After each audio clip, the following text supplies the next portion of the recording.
We must believe that things end, things end at the right time. Things end, things end in due time. This time, it will be my time, yeah. In due time, in my time.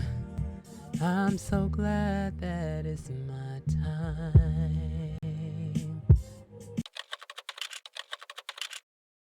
I may just have to talk up. It's gonna be fine. It's gonna work out. Everything works together for my good, okay?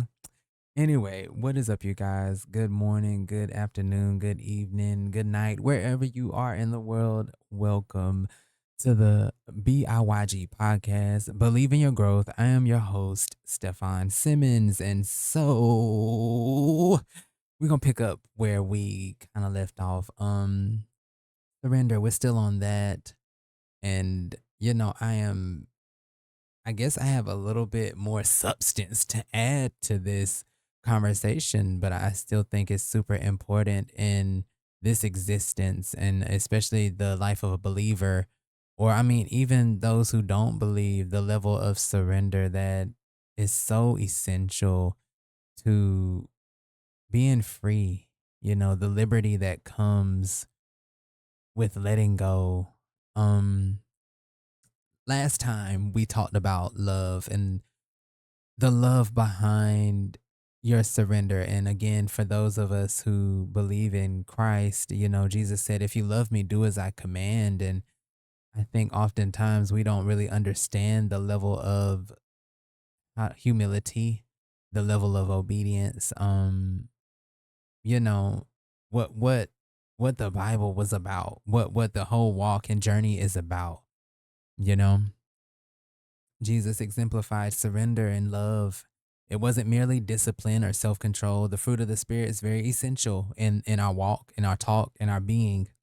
Don't just be a reader or a hearer of the word. Do what you have heard, Strive every day to exemplify, replicate, represent the light that is our salvation. And so let's just I don't know how long it's gonna be. I don't plan to keep anyone hostage, but I recently made a song, and the song is called When Rest Calls.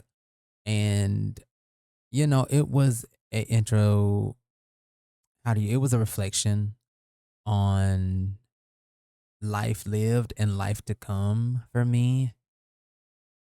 I've said this before and I'll continually say it because I believe it in my heart.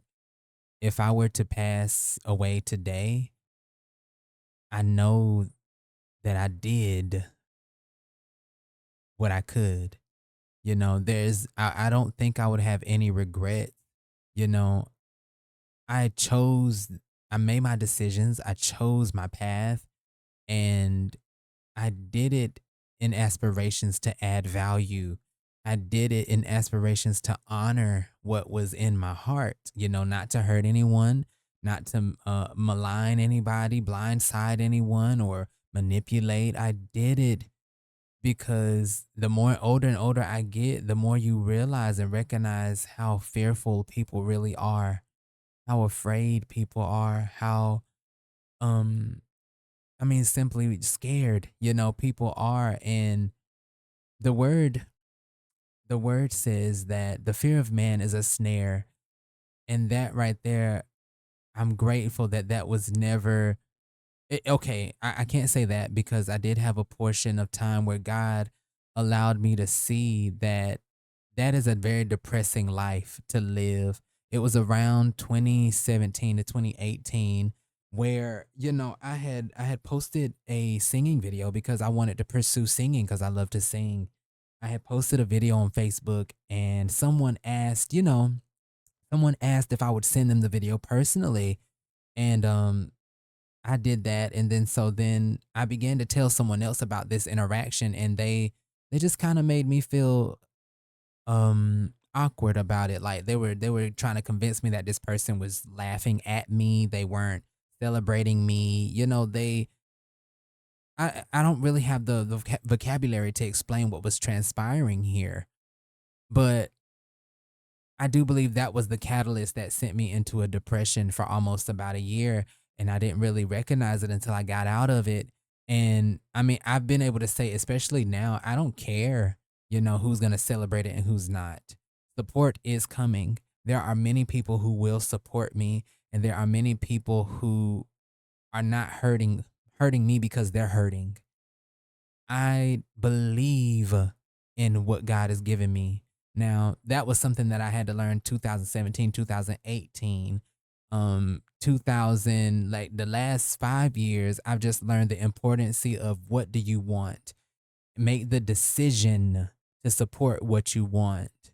You get what I'm saying? Like if you want to be a singer, okay, practice your voice, warm it up. Tend to it, master it, be skillful, right? Surround yourself with other people who sing. Become familiar with your craft and familiar with other people's crafts, those who came before you and those who might come after you. Broaden your palette. There's just a lot of things, but that's definitely one thing that I've learned right now is we will call it being consistent, but I call it being faithful. I think it's important to be faithful because there will come a time where your schedule might need to be put down so that what God is calling your faithfulness to him, because your faithfulness to God outweighs your faithfulness to things all the time. But even then you have to understand, if God gives you something, you are to steward it. We are to steward it. And so I guess, I don't want to get too deep into what I'm not trying to talk about today, but I wanted to talk about death. We've talked about love, but I want to talk about death and that level of death. Learning these things, even though you have resources or you have tools, but you don't have the knowledge, you don't have the wisdom. You get what I'm saying? Like, I think that's the big thing. Coming to the realization, and I'll use Joseph as an example. Joseph, his brothers, all he did was share a dream with them, and that took his life down a whole road that he probably did not have to go down. And I know some people probably don't want to think about that because we try not to look at other people like you're the reason why I'm here. But look at Cain and Abel. Abel's dead because of the decision of his brother. And I'm positive God did not desire for that to happen. Look at the situation with Job, how Satan came and encountered God. I'm pretty sure God would not have wanted that for Job. It was something outside of Job that brought that into his life. But bringing it back to humanity, you know, I mean, we may have resources, we may have things, but if you don't have the people who went before you with humility, willing to teach you, willing to help you, if you don't have people in your life who love you, if you don't have if you don't have the willingness to learn, I can go down the list of all of this stuff, like the level of death, because being humble is, it requires you to die to yourself. It requires a death of ego. But I don't know, maybe I'll get into depth into that when I need to, but not right now. I guess we'll see. But I just want to cover the surrendering in death, whether it be spiritual, physical, because we are going to pass away. And I think that's really a big influence for this episode. Again, the song When Rest Calls, it was a reflection on, simply, the verse goes, at the end of my life, I can at least say that I tried. Before I die, I know I helped something grow. I did the best that I could, and that's all it took. And so, that as I began listening to that song, it really began to set me in a moment. And I guess some other things of my life have really been compiling up to lead me to this moment where the word tells us to number our days. A wise person numbers their days. They're fruitful. They're very aware that they won't be here forever, you know? And so make the most of it, right? In obedience and joy and fullness and life, liberty, love. And so, you know, the whole submitting to that, submitting, succumbing to the fact of the matter that almost 30. And so in about 55 to 65 years, I won't be here anymore. Maybe, potentially, who knows? We I don't know. Maybe God comes before then. Maybe I make it to 110. I don't know. But regardless, I have to submit because that is the order in which we are confined. Um, you know, we're gonna age, and the life that we once knew is not gonna be here anymore. My grandparents in the next 20 years will be gone. My great grandparents are already heading out. They probably have 5 years left, maybe 10, maybe. Because people got pregnant a lot younger and a lot earlier. But me, I'm glad that I've made it to almost 30 with no children, and it's no shame to those who have, in marriage, outside of marriage. But God bless, But I'm just grateful that I've been able to tend to me because that's a whole nother responsibility that does also require death, you know. Um, but I mean, yeah, 20 years, my grandparents will be gone. Most people in our 30s, our grandparents may be gone. 40 years, our parents will be next. And hopefully it be the Lord's will that it happen in the quote unquote natural order. And then, it's us. And that right there. And if you have children, hopefully they go after you and not before you, the Lord willing. Um, that right there, I mean, I spent a great deal of time and I'm still weeping, even though it's less apparent now.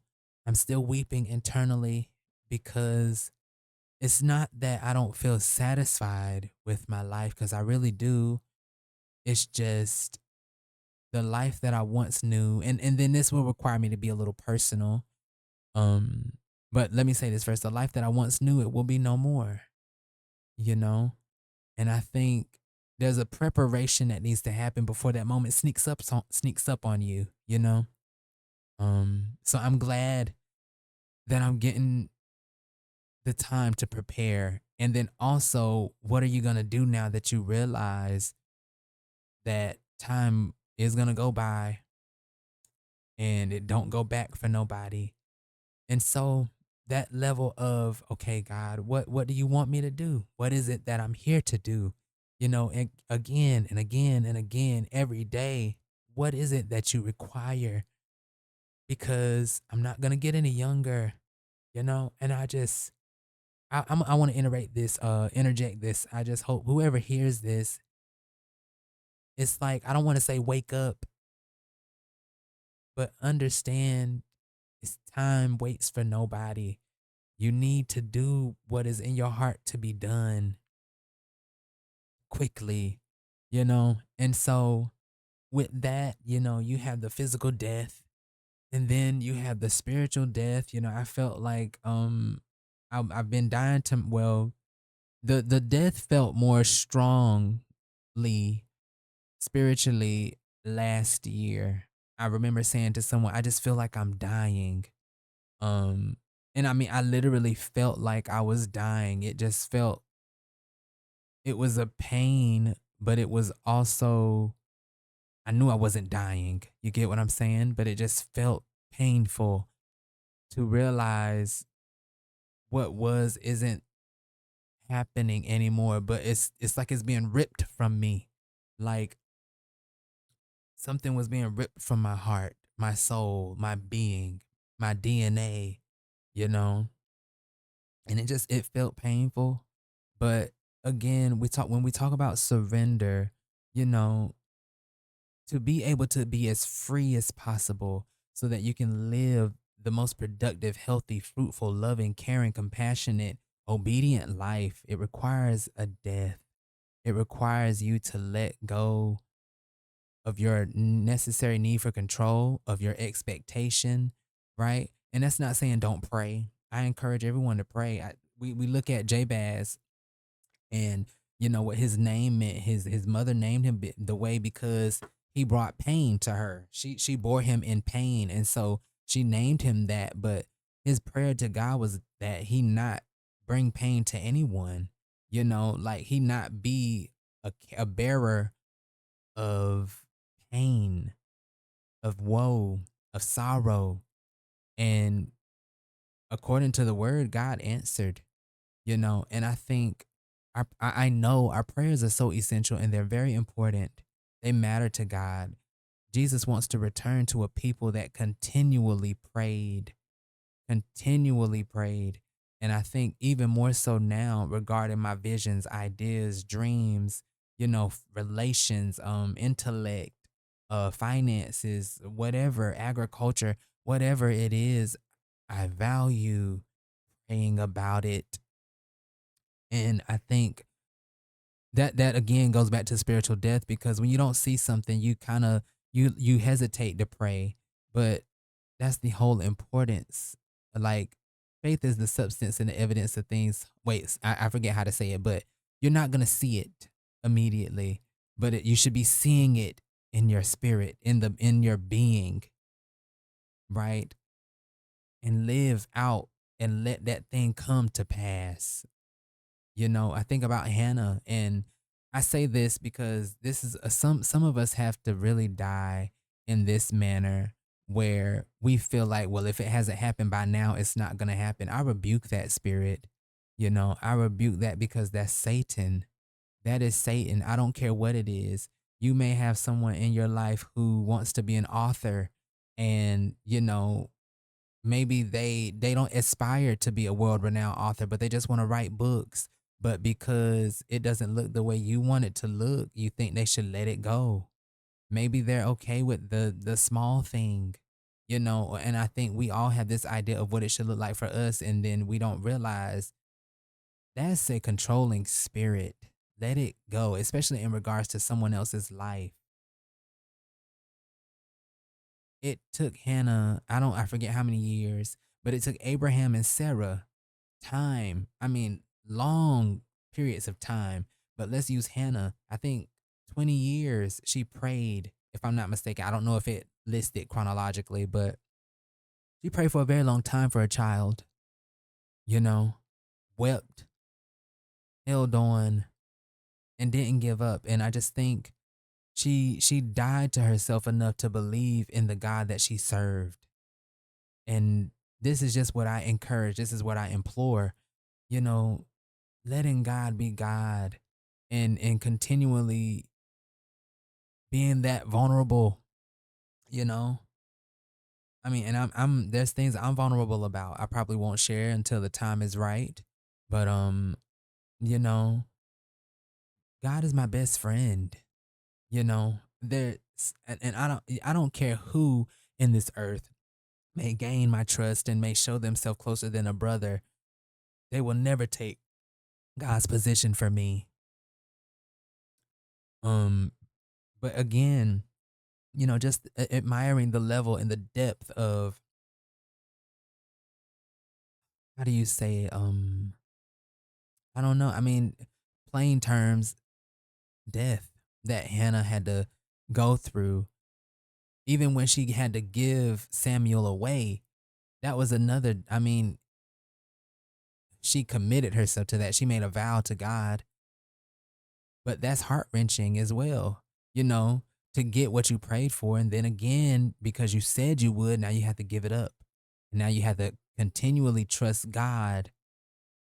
But that's the funny thing about it. See, that's when we're satisfied, right?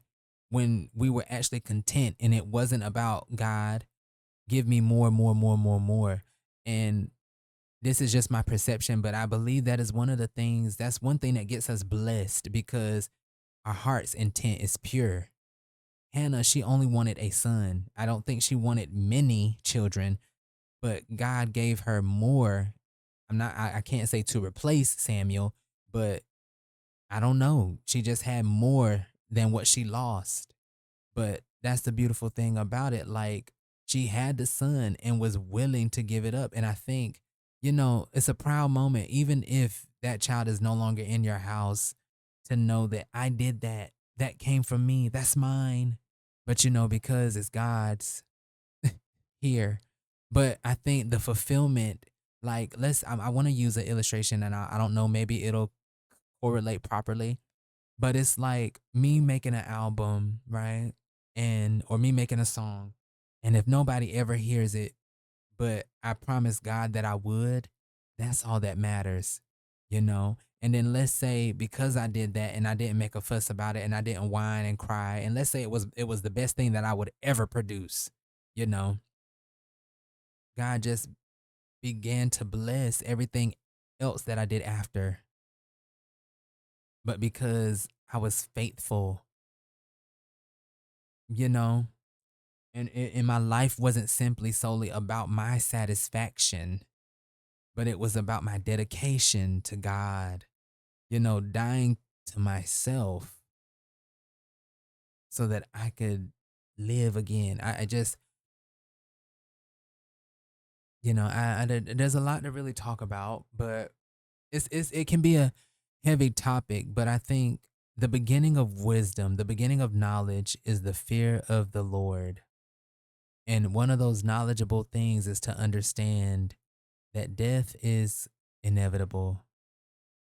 And, I know people sometimes they don't want to focus on that because it's such a Debbie Downer thing, but there comes a season where you need to realize that so that it can push you.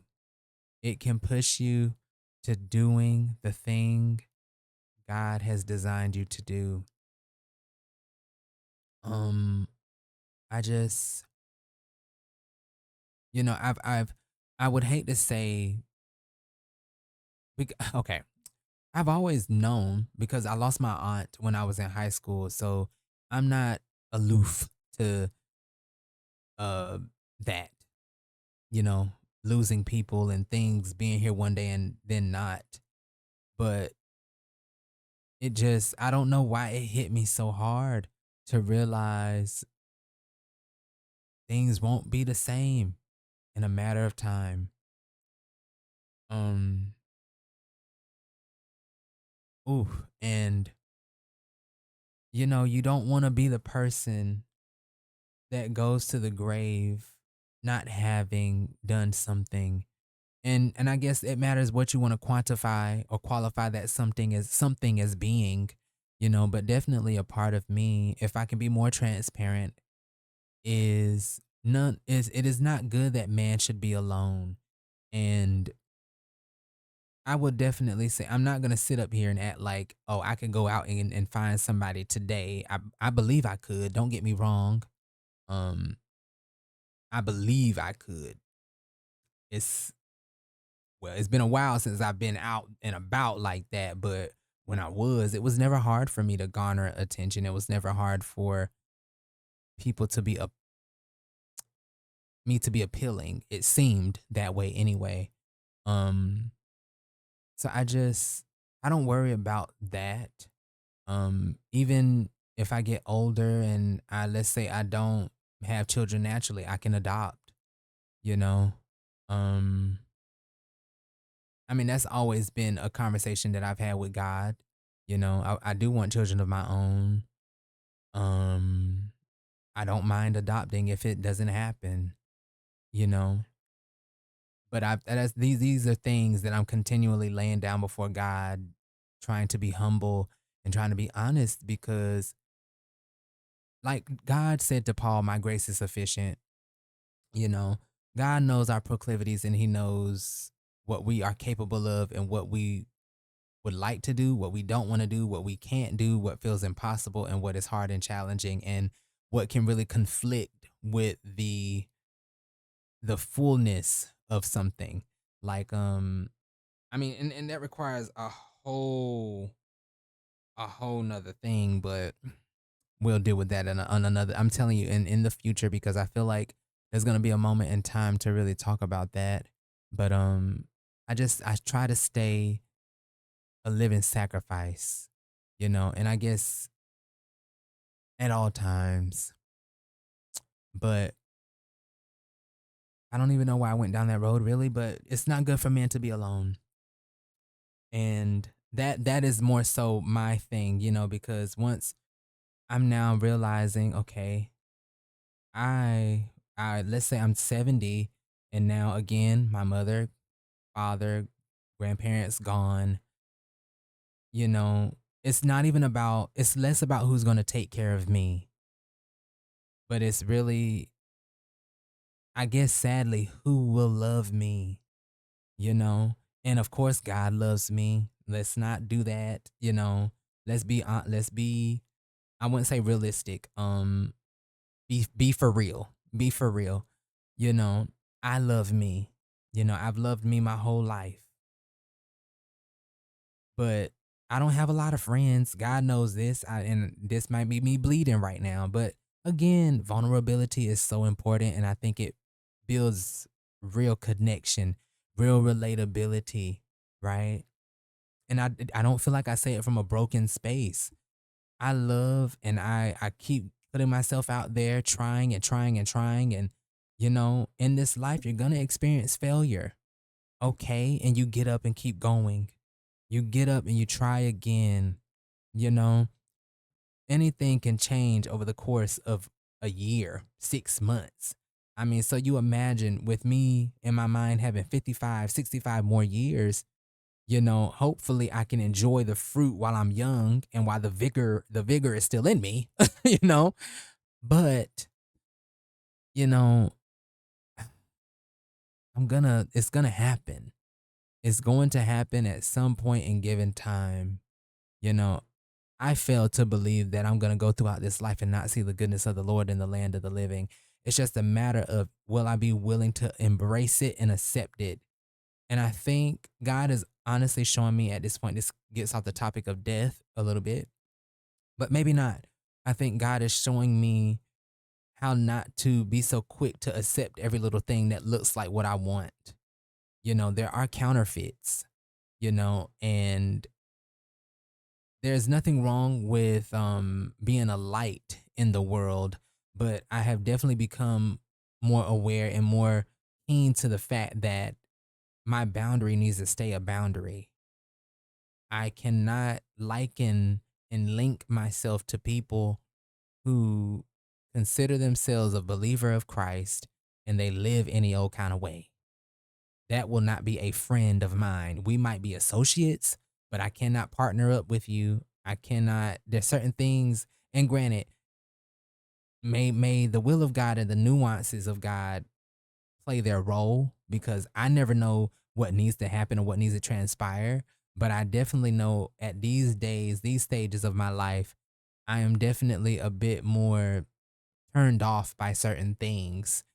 People that cuss a lot, I'm turned off by it. I used to cuss a lot and I don't shame them, but I'm just turned off by it. I can interact with these individuals because I was there. I can interact, but I think I have to be mindful because you become the sum total of the kind of people that you immerse yourself around. And I don't want to fall into or even create a space where my deliverance is in jeopardy in any capacity, whether it be sexual, whether it be linguistic, whatever. I don't want it. I don't want it. Relational, I don't want it.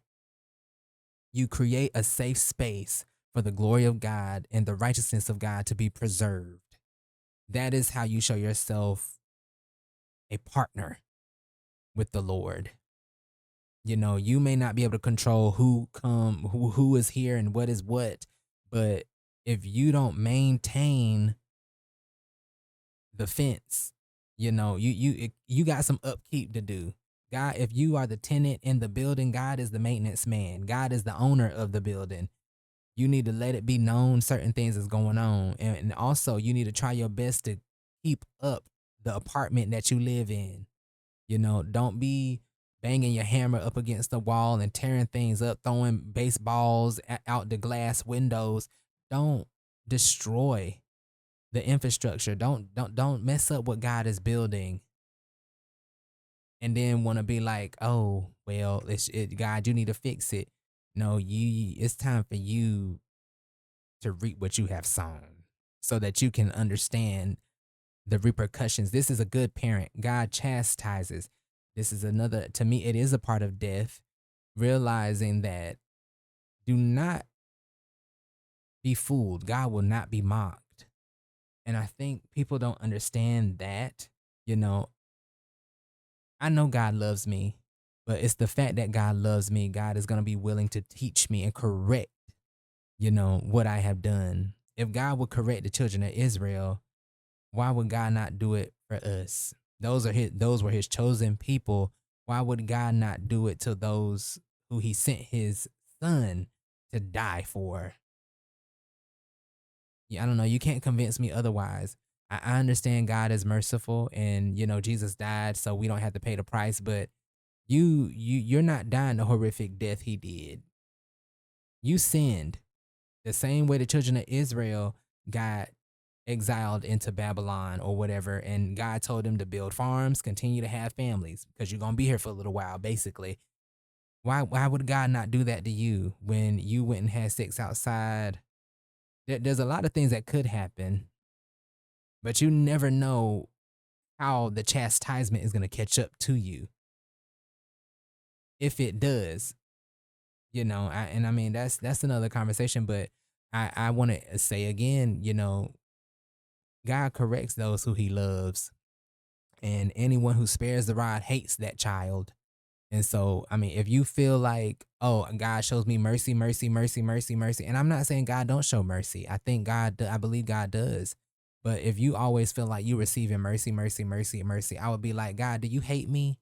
Is there something about me that is disgusting before your sight? And I know for a fact God loves all of us. God would not have sent his son to die for us if that wasn't the case. But we have to realize at some point our ways can become despicable, can become disgusting, can become a repellent, and separate us. It doesn't God ain't changed. You are causing the rift. And anyway, that's getting off topic. But I mean, I just kind of really have been marinating, well, I don't know. I think it's healthy. Like again, I'm almost 30. I'm almost 30, and so it is a healthy time in this common probably for a lot of people who reach this age to start really realizing that this thing is happening. Uh, this thing is happening. You only get one life, you know. Um, there's a lot of things you didn't learn. There's a lot of things that people didn't teach you. There's a lot of things, that you had the tools for, but you didn't have the knowledge. But because you didn't have the teachers and you didn't have people who did what I told them to do, and so I mean, you made mistakes and you disobeyed, and we could go into all the ins and out and the nuances as to all of that, what you did and didn't have. But what are you gonna do now that you're more aware?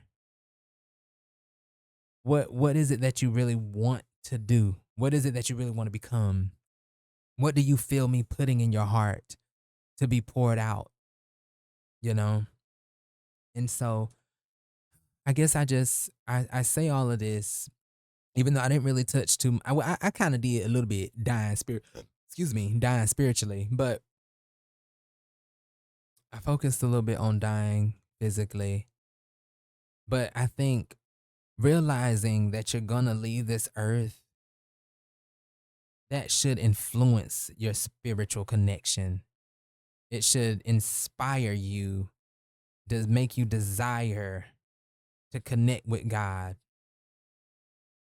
Because I mean, it's a one way ticket. It's a one way street, and you can't turn around.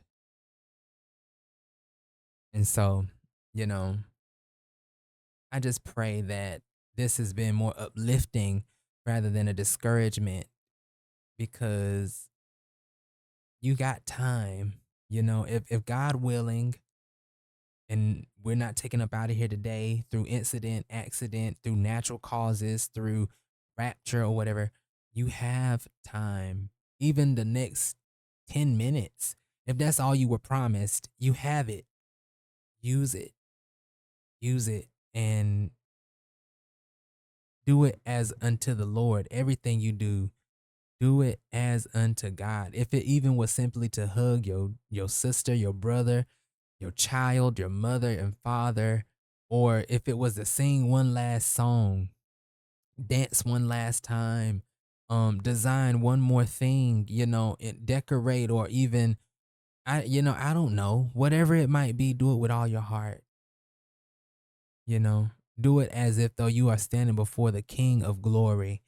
And so that's gonna be the end of this one. You know, we are here for a finite number of years, and even those years are not promised because it could be shorter and it could be longer than what somebody may assume. So surrender, you know, I guess I don't even know how the capacity of what you would surrender that, but just accept it and embrace it. But ooh, anyway, remember to stay positive. Keep that with you. Spread it wherever you go. Let this be something that helps you to love people better, and I mean, especially in your immediate, because, well, I mean, all around, but especially in your life. Because, again, for people my age, almost 30, the life, and even those who are a little older, that your life is already changing. It's been changing. You lost your grandparents, maybe your mother, if you're 50 or 60, maybe your mother's next, and I pray, I don't know that feeling, thank God, but I will someday, and so I will be praying with you and for you. And I thank God for you. I thank God for your life. And I thank God for everything that He has blessed you to have.